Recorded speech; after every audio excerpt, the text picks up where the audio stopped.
पश्चिम Asia में एक नया सुरक्षा गठजोड़ बन रहा है। सऊदी अरब, पाकिस्तान और तुर्की ने 7 अगस्त को मक्का में एक ज्वाइंट डिफेंस एग्रीमेंट किया है, जिसे अब मक्का पैक्ट कहा जा रहा है। लेकिन सवाल है कि आखिर ये समझौता है क्या और भारत के लिए इसका क्या मतलब है।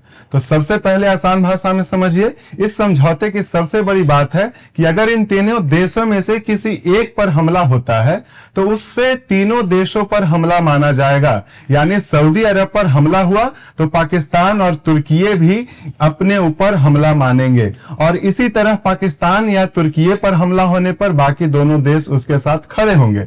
अब तीनों देशों की ताकत समझिए। सऊदी अरब के पास पैसा, तेल और पश्चिम एशिया में बहुत महत्वपूर्ण जगह है। पाकिस्तान के पास बड़ी सेना और परमाणु हथियार है, और तुर्की के पास मजबूत सेना और तेजी से बढ़ता हुआ डिफेंस इंडस्ट्री है।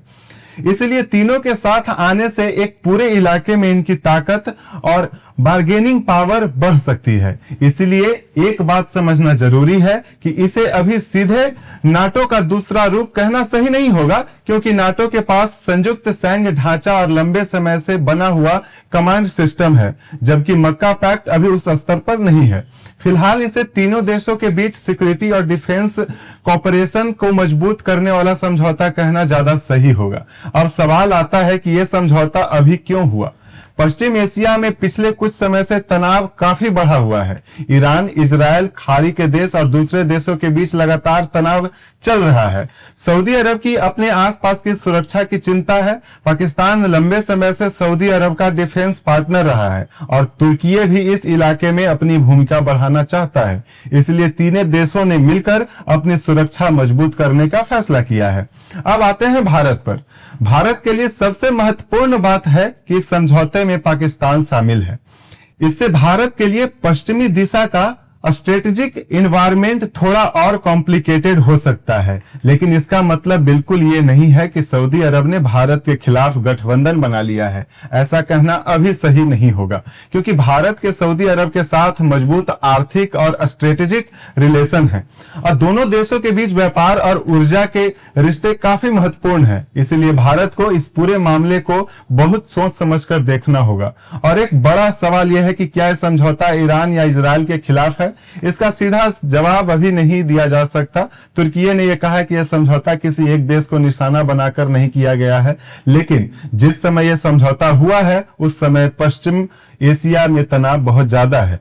इसीलिए इसका असर ईरान, इजराइल और अमेरिका पर भी पड़ सकता है। और कुल मिलाकर कहानी यह है कि सऊदी अरब पैसा और स्ट्रेटेजिक लोकेशन लेकर आया है, पाकिस्तान अपनी मिलिट्री और न्यूक्लियर कैपेबिलिटी लेकर आया है, और तुर्की अपनी मिलिट्री और डिफेंस टेक्नोलॉजी लेकर आया है।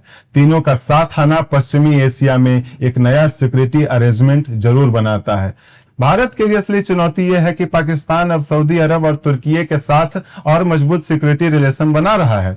आने वाले समय में इस गठजोड़ में पूरे देश भी शामिल होते हैं तो पश्चिम एशिया की राजनीति और ज्यादा बदल सकती है। इसीलिए मक्का पैक्ट सिर्फ 3 देशों का समझौता नहीं है, बल्कि यह बदलते हुए वेस्ट एशिया की एक बड़ी तस्वीर का संकेत है। और अब सबसे बड़ा सवाल यह है कि आने वाले समय में यह बड़ा मिलिट्री ब्लॉक बनेगा या फिर स्ट्रेटेजिक पार्टनरशिप बनकर रह जाएगा। इसका जवाब आने वाले समय में मिलेगा। मैं चंदन वत्स और आप देख रहे हैं पब्लिक फ्रेम। नमस्कार।